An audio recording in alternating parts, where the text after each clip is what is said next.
Precioso Padre, te doy muchas gracias por tu palabra, Señor. Tu palabra es verdad, tu palabra es poderosa para transformar vidas. Tu palabra es nuestra máxima autoridad, tu palabra es nuestra guía. Tu palabra es la palabra profética más segura a la cual hacemos bien a estar atentos, como antorcha que alumbra el lugar oscuro, Señor. Gracias, Señor. Ayúdanos a vivir tu palabra, a honrar tu palabra, a no solamente ser oidores, sino que seamos hacedores de tu palabra, Señor. Te lo pido y te pido, Señor, que en este momento de predicación, que tu Espíritu Santo me guíe. Ten misericordia de mí, tu siervo, y que tu Espíritu Santo me guíe, Señor, para transmitir solamente tu preciosa y poderosa palabra. Te lo pido, Señor, y que tu Espíritu Santo prepare nuestros corazones para recibir tu palabra y dar fruto para tu gloria, Señor. Te lo pedimos por tu Hijo Jesucristo. Amén. Amén. Pues vamos, como saben, estamos estudiando el Evangelio de Juan. Estamos estudiando el Evangelio de Juan capítulo por capítulo y verso por verso. Y estamos en el capítulo 12 de Juan. Ya llevamos 2 años y medio en el capítulo 12. Gloria a Dios. Pero estamos ya en el versículo 20. Voy a retomarlo desde el versículo 24 para ir agarrando el contexto. Y dice, versículo 24 de Juan capítulo 12. De cierto os digo, que si el grano de trigo no cae en tierra y muere, queda solo. Pero si muere, lleva mucho fruto. El que ama su vida, la perderá. Y el que aborrece su vida en este mundo, para vida eterna, la guardará. Este pasaje ya lo estudiamos la vez pasada, pero es muy importante que hagamos un énfasis en esto. Porque cuando entiendes este principio que Jesucristo mismo nos está enseñando, cambia completamente tu vida, cambia tu matrimonio. ¿Quieres la clave para un matrimonio pleno, para un matrimonio feliz? La clave está en muere. Muere a ti mismo. Porque en el matrimonio podemos verlo. Si tú quieres pelear tus derechos, puedes ganar el punto y perder el corazón de tu esposa o de tu esposo. Puedes ganar la discusión y pierdes el corazón de tu esposa o de tu esposo. Entonces, ¿de qué sirve ganar el punto? ¿De qué sirve ganar el argumento? ¿De qué sirve ganar el debate dentro del matrimonio? Por eso, la clave de un matrimonio pleno es morir. Morir a uno mismo. La clave de una buena relación es morir. Aprender a ceder, a soltar, a morir. Muchas veces tú y yo peleamos nuestros derechos, muchas veces tú y yo peleamos lo que queremos, lo que anhelamos, y este mundo va a gastar millones de dólares para que tú se las compres. Para que tú les compres de que no, tú pelea tus derechos, tú pelea esto, tú pelea lo otro, tú no te dejes, tú, ¿a poco no? Mira, yo estoy hablando como norteño, no sé por qué, pero bueno. Bueno, soy de Tampico, me salió el código postal. Pero literalmente este mundo va a invertir todo para que tú se las compres. ¿Qué es lo que este mundo te enseña? Todo lo contrario a lo que Dios nos enseña. Es curioso que la Biblia, cuando tú la lees, dices, es el mundo de cabeza. Porque en este mundo me enseñan todo lo contrario. Mientras este mundo me enseña, ámate a ti mismo, Jesucristo viene y dice, muere a ti mismo. Mientras este mundo te enseña, pelea tus derechos, Dios a través de su palabra nos dice, muere a tus derechos, cede a tus derechos. Y cuando ves la cruz de Cristo, el único Hijo de Dios, dime si Él como Hijo de Dios peleó sus derechos. Él vino a la cruz y murió por ti y por mí. Por eso aquí mismo Jesucristo, preparándose ya para ese momento de entregar su vida por nosotros en la cruz, está diciendo, si el grano de trigo no cae en tierra y muere, queda solo. Pero si muere, lleva mucho fruto. ¿Sabes qué? Cuando tú y yo aprendemos a morir, a ceder a nuestros derechos, las cosas traen un fruto precioso.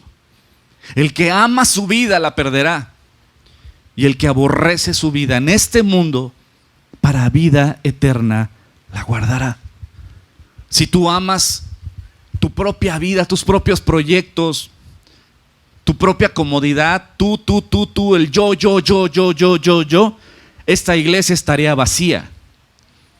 Yo no estaría aquí. Muchos de los que están aquí sirviendo no estarían sirviendo. ¿Por qué servir? Y voy a pisar callos. Los del estacionamiento. Todos los servidores del estacionamiento les han tocado congregantes muy educados, muy lindos, y otros muy desesperados y que han sido hasta groseros con los mismos servidores que son congregantes. Los que están en el estacionamiento son congregantes, no son empleados, son nuestros hermanos en la fe, son congregantes y están prestando un servicio. ¿Y sabes algo? Qué precioso es agradecer por el servicio que están dando y no ser groseros con ellos cuando ellos están poniendo. ¿Qué necesidad tienen ellos de estar aguantando groserías? ¿Qué necesidad tienen ellos de estar sirviendo a gente que es grosera? Pero ¿sabes qué? Ellos prefirieron morir a sí mismos para servir a sus hermanos. Aquel que sirve al Señor, aprendes a morir a ti mismo para servir a los demás. Por eso dice la palabra de Dios, ¿sabes qué? Aquel que quiera salvar su vida la va a perder. ¿Por qué? Porque nunca vas a agradar a Dios agradándote a ti mismo. Nunca vas a poder honrar a Dios honrándote a ti mismo nada más. Si fuera así, nadie estaríamos aquí, yo no estaría aquí. Pero ¿sabes qué? El Señor y su palabra es verdad y poderosa. Y Él nos dice, muere a ti mismo. Sirve, ama, renuncia a tus derechos por amor a los demás. Y el ejemplo, ¿quién es? Nuestro Señor Jesús. Filipenses capítulo 2, versículo 3 dice, nada hagáis por contienda o por vanagloria. Antes bien, ¿con qué? Con humildad, estimando cada uno a los demás como superiores a él mismo. No mirando cada uno por lo suyo propio, sino cada cual también por lo de los otros. ¿Te suena lo que este mundo te enseña? ¿Verdad que no? Es todo lo contrario. Y este mundo de la Biblia es el mundo de cabeza, pero sin embargo este mundo de cabeza tiene familias unidas.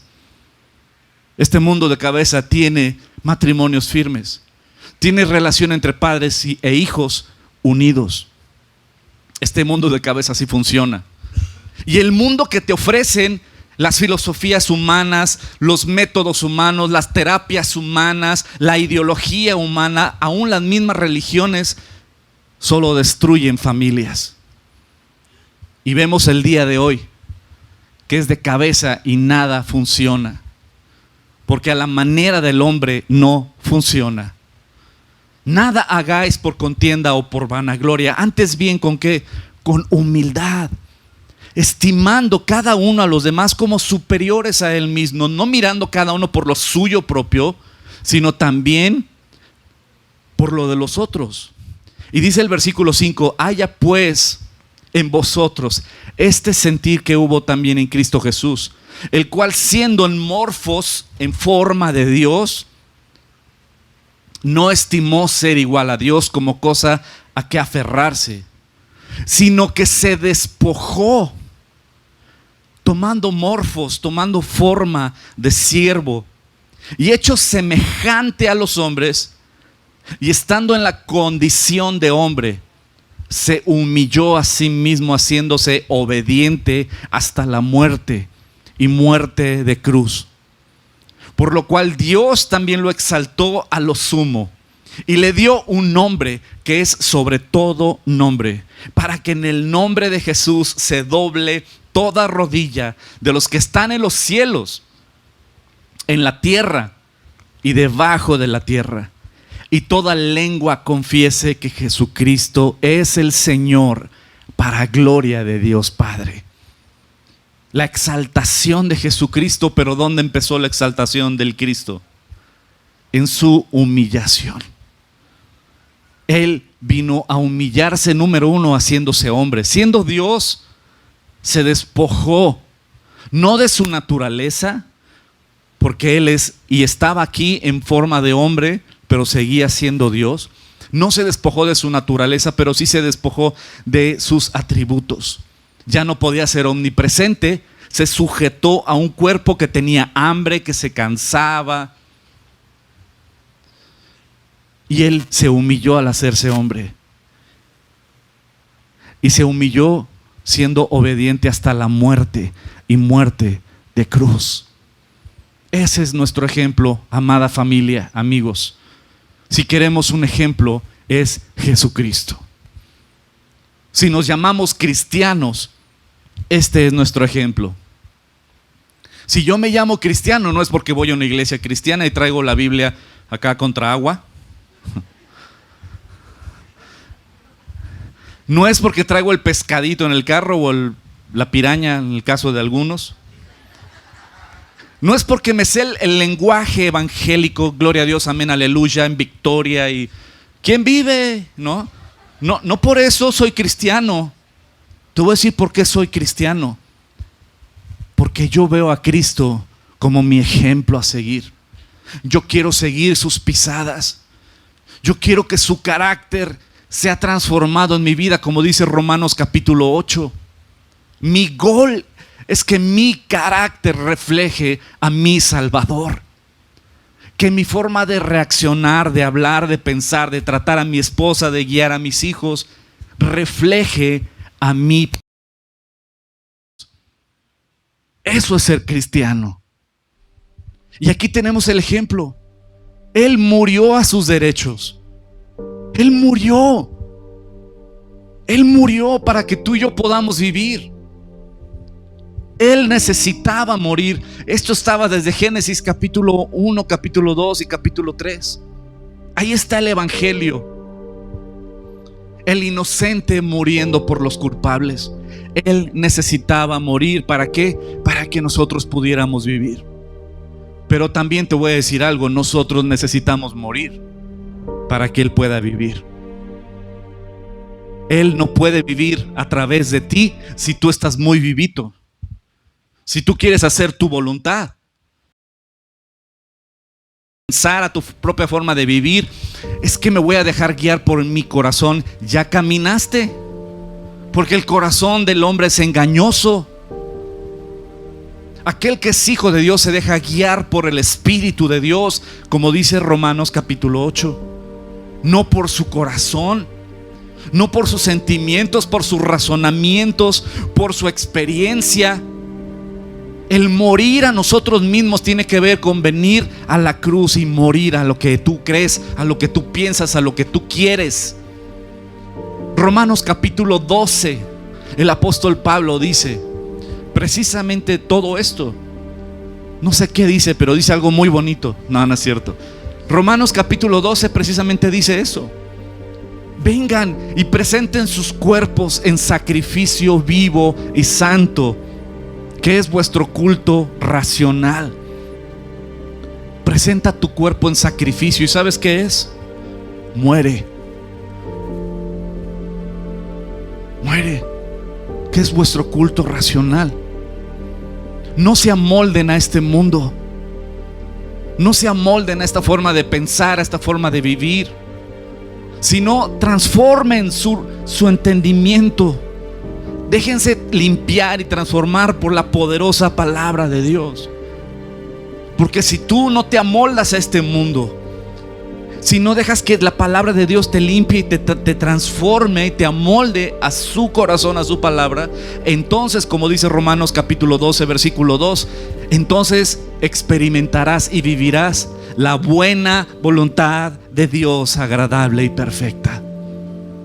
Pero nunca vas a experimentar la voluntad de Dios en tu vida, la plenitud en Cristo, si tú todavía quieres seguir viviendo a tu manera, seguir tomando tú tus decisiones, seguir tú dejándote guiar por tu corazón.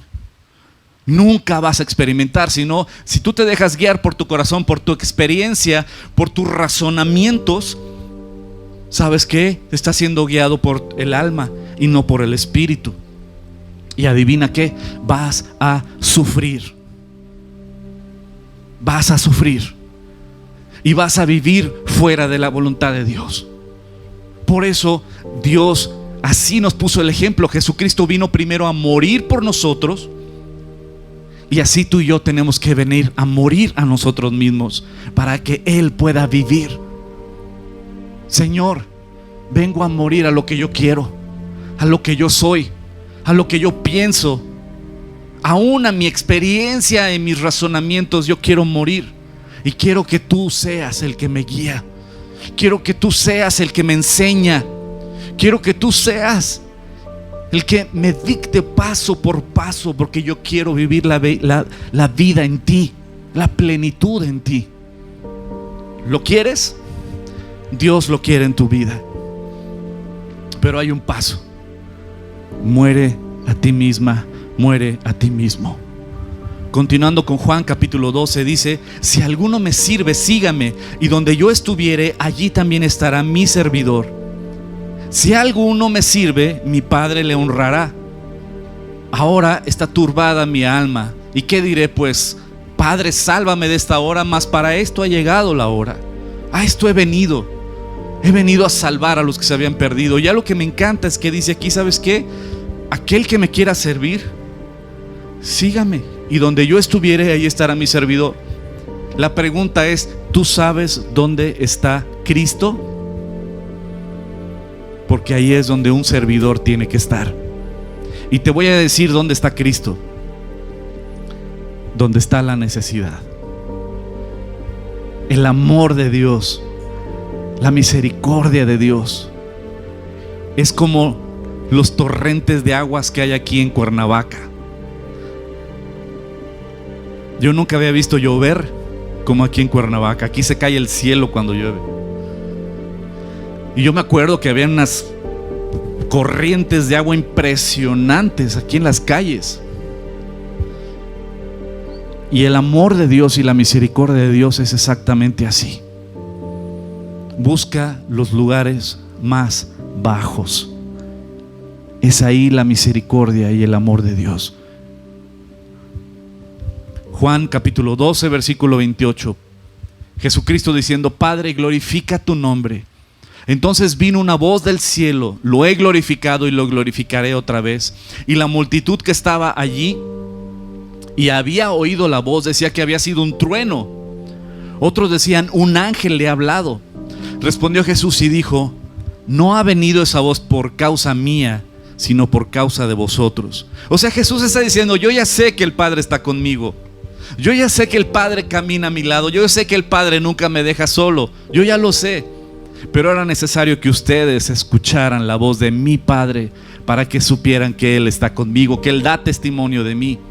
En Mateo capítulo 17 me encanta donde Jesús agarra a Pedro, a Juan y a Jacobo y les dice: vengan, vamos a orar. Y suben a un monte.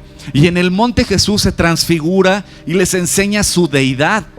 Jesús empieza a resplandecer y imagínate, Pedro, Juan y Jacobo, ¡wow!, se postraron y les dio miedo. Y de repente Jesús está resplandeciendo y se aparece Moisés y Elías. Se aparece Moisés y Elías a los lados de Jesús, hablando con Jesús. Eso como un ejemplo claro de que Jesús es el cumplimiento de las profecías, representado en Elías, y el cumplimiento de la ley, representado en Moisés. Y los dos están hablando con Jesús. Y Pedro y Juan y Jacobo así como wow. Pero en eso una nube cubre el monte. Y en eso de que la nube cubre el monte y empieza a resplandecer, dice el versículo 5: mientras él aún hablaba, una nube de luz los cubrió. Y he aquí una voz desde la nube que decía: este es mi Hijo amado, en quien tengo complacencia. A él oíd, a él oíd. Qué hermoso, El Padre hablándole a los discípulos de Jesús, dando testimonio de que Él estaba con su Hijo. A Él escuchen. Y al oír esto, los discípulos se postraron sobre sus rostros y tuvieron gran temor. ¿Cómo no? Sí, te saca el penacho a todo lo que da, ¿no? Imagínate. Ahora tenemos que entender esto, chicos. Tenemos que entender esto, todos nosotros, que la presencia de nuestro precioso Dios es de temor. Muchas veces nos perdemos en la grandeza, en el poder, en la majestad de Dios. Isaías en el capítulo 6 describe cómo él estuvo en la presencia de Dios. Y vamos a leerlo. El versículo 1 dice: en el año que murió el rey Usías, yo vi al Señor sentado en un trono alto y sublime, y sus faldas llenaban el templo. Por encima de él había serafines, cada uno tenía 6 alas. Con 2 cubrían sus rostros, con 2 cubrían sus pies, y con 2 volaban. Y el uno al otro daba voces diciendo: Santo, Santo, Santo, Jehová de los ejércitos. Toda la tierra está llena de su gloria. Y los quiciales de las puertas se estremecieron con la voz del que clamaba, y la casa se llenó de humo. Entonces dije: ¡ay de mí! Bueno, él lo dijo con voz más varonil, yo creo. Pero dijo: ¡ay de mí, que soy muerto! Porque siendo hombre inmundo de labios y habitando en medio del pueblo que tiene labios inmundos, han visto mis ojos al Rey, Jehová de los ejércitos. ¿Qué? Imagínate el estar en la presencia del Creador del universo. Él tenía temor y temblor, decía: no puede ser, voy a caer muerto ante la santidad, ante la grandeza, la majestad de Dios. Vemos algo también en Éxodo capítulo 19, cuando Dios le da la ley a Moisés. En el capítulo 20 de Éxodo vemos que la ley, los 10 mandamientos famosos que vienen en Éxodo capítulo 20, hay un capítulo antes que es el 19, ¿verdad? Está antes del 20 y está después del 18. Pero bueno, en Éxodo 19 claramente Dios pasa un pasaje muy importante, y es en el versículo 16. Dice: en la madrugada del tercer día hubo truenos y relámpagos. Imagínate eso. Imagínate eso. Había truenos y relámpagos, y una densa nube se posó sobre el monte. ¿Alguna vez un trueno te ha sacado un susto? ¿A poco no? Que estás dormido y ¡ay, nanita! ¿No? ¿No te saca un buen susto? Había truenos y relámpagos. ¿Cuál es la diferencia entre truenos y relámpagos, por cierto? ¿Alguien sabe? Un trueno es el a veras como trueno y a veras como relámpago. Dime la diferencia. Bueno, había los dos. Sí. Había truenos y relámpagos, y una densa nube se posó sobre el monte, y un toque muy fuerte de trompeta puso a temblar a todos los que estaban en el campamento. Y es el famoso shofar, ¿no? Este cuerno de carnero. Se oía durísimo y los puso a temblar en la madrugada. Imagínate, estás dormido y se empiezan a escuchar los truenos y los relámpagos, y de repente empieza a cubrir una nube el monte, y de repente se empieza a escuchar el shofar. Entonces Moisés sacó del campamento al pueblo para que fuera al encuentro con Dios, y ellos se detuvieron al pie del monte Sinaí. El monte estaba cubierto de humo. O sea, qué Popo ni qué Popocatépetl. Este estaba cubierto completamente, porque el Señor había descendido sobre él en medio del fuego. Era tanto el humo que salía del monte que parecía un horno, y todo el monte se sacudía violentamente. ¿Dónde te agarró el temblor de Jojutla? ¿Te acuerdas? ¿No te dio terror? Yo me acuerdo que yo estaba en la parte de arriba de mi casa y mi esposa estaba abajo, y empezó el temblor y mi esposa grita: está temblando. Y yo: ¿a poco? ¿No? Y dije: qué bueno que me dijo y que no fue el tepache que tal vez se me subió. Y bajo las escaleras, a como Dios me dio a entender, pero yo agarré las llaves del carro y lo primero que uno piensa es: mis hijos estaban en la escuela. Y el temblor estuvo durísimo. Mi esposa sale con Anita, ¿no? Y se pusieron en la calle, mi esposa y Ana, y se pusieron en el piso y se pusieron a orar. Y dice mi esposa que estaba en el piso orando, clamándole a Dios, y que el piso la levantaba. O sea, ella estaba hincada en el piso y que el piso la levantaba violentamente de cómo estaba el terremoto. Esos días fueron días de mucho dolor, de mucha tristeza y de mucho miedo en la gente. Mucha gente ya no se quería dormir en sus habitaciones. Yo me acuerdo que creo que nosotros dormíamos en la sala, inclusive con cosas así, por si cualquier cosa salías corriendo. Un terremoto te recuerda que de nada te sirven tus cuates, ¿cierto? Un terremoto te recuerda que de nada te sirve tu currículum,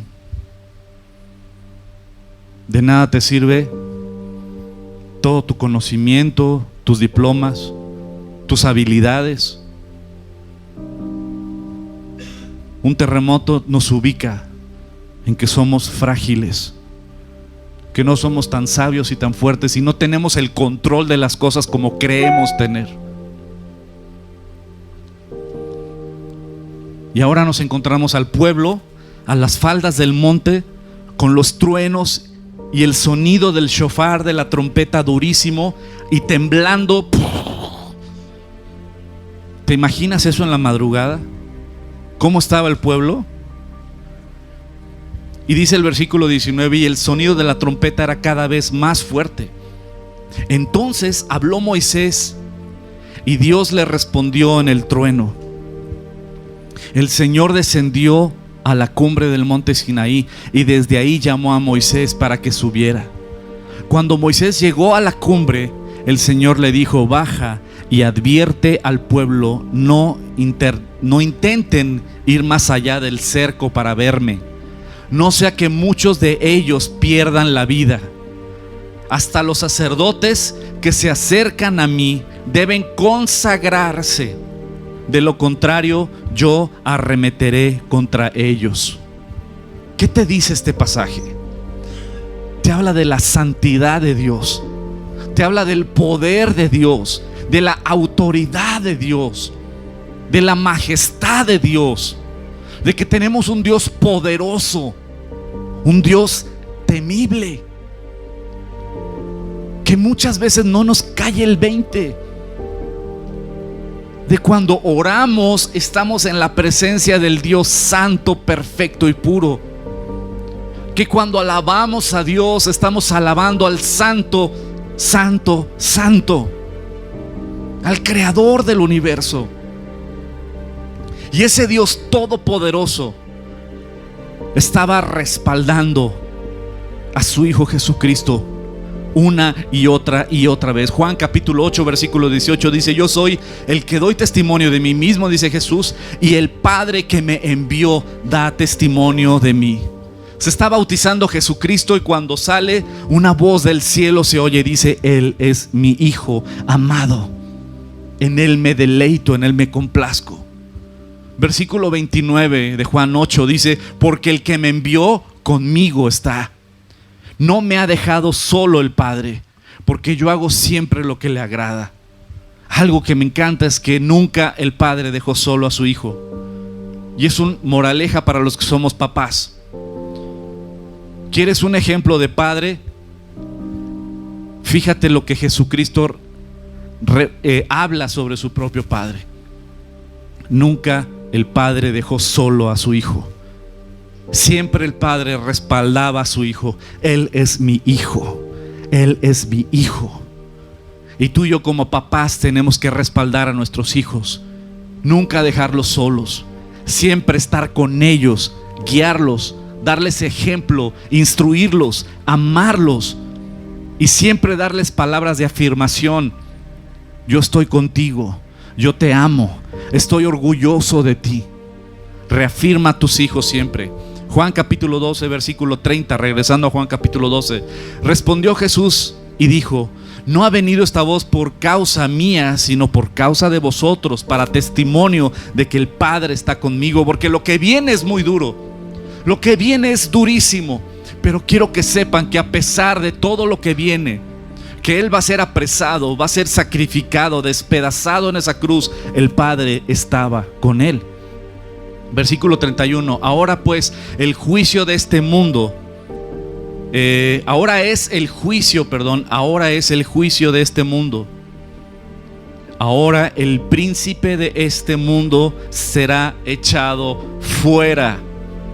El príncipe de este mundo será echado fuera.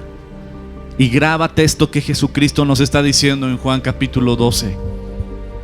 El enemigo, Satanás, el adversario, fue vencido. Se le quitó todo poder y toda autoridad en esa cruz. Y en esa tumba vacía, Jesucristo, resucitando entre los muertos, tiene todo poder y toda autoridad sobre los vivos y sobre los muertos. Él tiene todo poder y autoridad. En Apocalipsis capítulo 12, versículo 10, dice: oí una voz, una gran voz en el cielo que decía: ahora ha venido la salvación, el poder y el reino de nuestro Dios y la autoridad de su Cristo, porque el acusador, el diablo, el acusador de nuestros hermanos, el que los acusa delante de nuestro Dios día y noche, ha sido arrojado. Qué flojera, ¿no? Día y noche. Trae unas ojeras así, yo creo. ¿Sabes algo? Es cierto, Satanás es el acusador. Siempre te anda observando y anda viendo qué haces y qué no haces.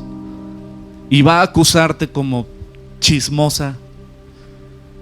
Pero adivina qué, Él fue echado fuera. Se le quitó todo poder y autoridad. Cristo vino a vencer. Y este versículo me encanta, en Apocalipsis 12, versículo 10, que dice: oí una gran voz en el cielo que decía: ahora ha venido, ¿qué viene?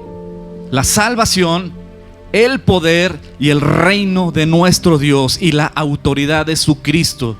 Y te voy a decir algo: Cristo murió en esa cruz y venció a la muerte en esa tumba. Y Él tiene todo poder y toda autoridad. Y quiero preguntarte esto: ¿en verdad Cristo tiene todo poder y toda autoridad en tu matrimonio? ¿En verdad el reino de nuestro Dios está establecido en tu familia? ¿En verdad la autoridad de Cristo está establecida en el corazón de tus hijos? ¿En verdad la salvación ha llegado a tu vida, a tus hijos, a tu matrimonio, a tu familia? Porque a eso vino Cristo Jesús. Vino a deshacer las obras del diablo. Vino a quitarle todo poder y toda autoridad para Él tener todo poder y toda autoridad. Él venció a Satanás en esa cruz. Él venció a la muerte en esa tumba. Él se levantó con poder y con autoridad. Y dice la palabra de Dios que si el Hijo de Dios te libertare, seréis verdaderamente libres. Tú eres libre en el Hijo de Dios. Tú eres libre. Satanás ya no tiene autoridad sobre nosotros. Satanás no tiene autoridad sobre nosotros. Ni el pecado tiene autoridad sobre nosotros. Cristo Jesús tiene todo poder y autoridad, y Él murió en esa cruz y resucitó al tercer día para traer salvación a nuestras vidas, para traer su poder en nuestras vidas, para traer el reino de Dios y establecerlo en nuestros corazones, para que Él pusiera su autoridad sobre nosotros. Y la autoridad de Cristo es la que nos debe de guiar. La pregunta es: ¿esto ya pasó en tu vida? ¿Esto ya pasó en tu matrimonio? ¿Esto ya pasó en tus hijos? ¿Esto ya pasó en tu familia?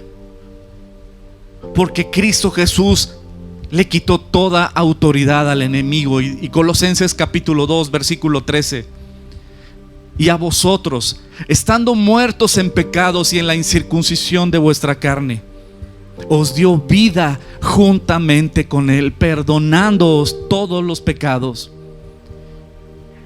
y anulando el acta de decretos que había contra nosotros. Esas acusaciones de Satanás, Cristo las tomó y las clavó en la cruz, quitándola de en medio y clavándola en la cruz. Y ha despojado a los principados y a las potestades y los exhibió públicamente, triunfando sobre de ellos en la cruz. El Hijo de Dios tiene todo poder y toda autoridad. El Hijo de Dios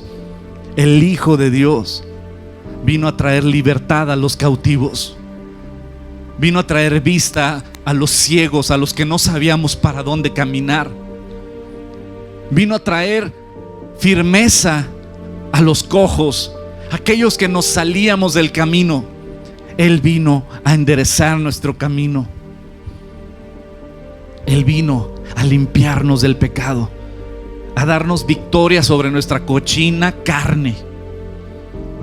Ya mi carne y tu carne no deben de gobernarnos. Nuestro corazón no debe de dictar qué es lo que tenemos que hacer. El Espíritu de Dios, el gobierno de Cristo en mi vida es el que debe de dictar mis reacciones, mis pensamientos, mi forma de hablar y de actuar. La pregunta es: ¿esto ya pasó en tu vida? ¿El Hijo de Dios gobierna o aún no? Nuestra carne está demasiado viva, querida familia. Todavía peleamos nuestros derechos. Todavía peleamos y peleamos nuestros derechos. Cuando Cristo Jesús vino a morir para que tú y yo pudiéramos vivir, y de la misma manera tú y yo tenemos que morir para que Él pueda establecer su reino en nuestras vidas. Romanos capítulo 8 versículo 31: ¿qué pues diremos a esto? Si Dios es por nosotros, ¿quién contra nosotros? El que no escatimó ni a su propio Hijo, sino que lo entregó por todos nosotros, ¿cómo no nos dará también con Él todas las cosas? ¿Quién acusará a los escogidos de Dios? Dios es el que justifica. ¿Quién es el que condenará? Cristo es el que murió, más aún el que también resucitó, y el que además está a la diestra de Dios, y el que también intercede por nosotros.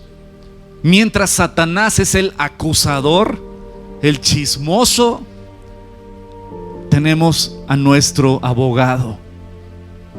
Dice Primera de Juan capítulo 2 versículo 1: hijitos míos, estas cosas os escribo para que no pequéis. Y si alguno hubiere pecado, abogado tenemos para con el Padre, a Jesucristo el justo. Tenemos un abogado, tenemos un intercesor delante de Dios.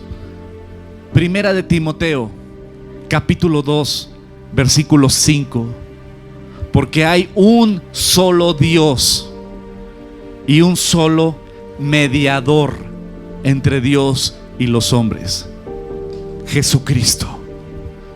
Él fue el único que murió por tus pecados. Él es el único que resucitó de entre los muertos. Él es el único que tiene todo poder y autoridad sobre la vida, y sobre la muerte. Él es el que vino a deshacer las obras de Satanás en tu vida. Él es el que ha venido a traer libertad a los cautivos. Él es el que ha venido a traer vista a los que éramos ciegos. Él es el que ha venido a traer una nueva vida. La pregunta es, ¿el gobierno de Cristo en tu vida ya está establecido o todavía sigues peleando con tu carne? ¿Quién nos separará del amor de Dios, del amor de Cristo? ¿Tribulación o angustia o persecución o hambre o desnudez o peligro o espada? ¿Qué nos puede separar del amor de Dios que es en Cristo Jesús, Señor nuestro? Querida familia, por eso le titulé Vida por muerte. ¿Quieres tener vida? Muere a ti mismo. ¿Quieres vivir la plenitud en Cristo? Tienes que morir a ti misma. Tienes que morir a ti mismo. No hay vida si no hay muerte. Yo te invito a que tomes tu decisión a morir. Yo te invito, ya has vivido a tu manera. Toda nuestra vida hemos vivido a nuestra manera. Yo te invito a que mueras a ti misma, a ti mismo, y dejes que Cristo viva en ti y a través de ti. Ponte bajo la autoridad del Hijo de Dios. Ponte bajo la guianza del único Hijo de Dios. Ponte bajo su autoridad y deja que Él gobierne tu matrimonio, que Él gobierne a tus hijos, tu hogar, tu familia. Y enséñale a tus hijos: aquel que manda en tu casa es el Hijo de Dios. Él es nuestra autoridad. Él es nuestro Salvador. Él es la vida. ¿Oramos? Cierra tus ojos.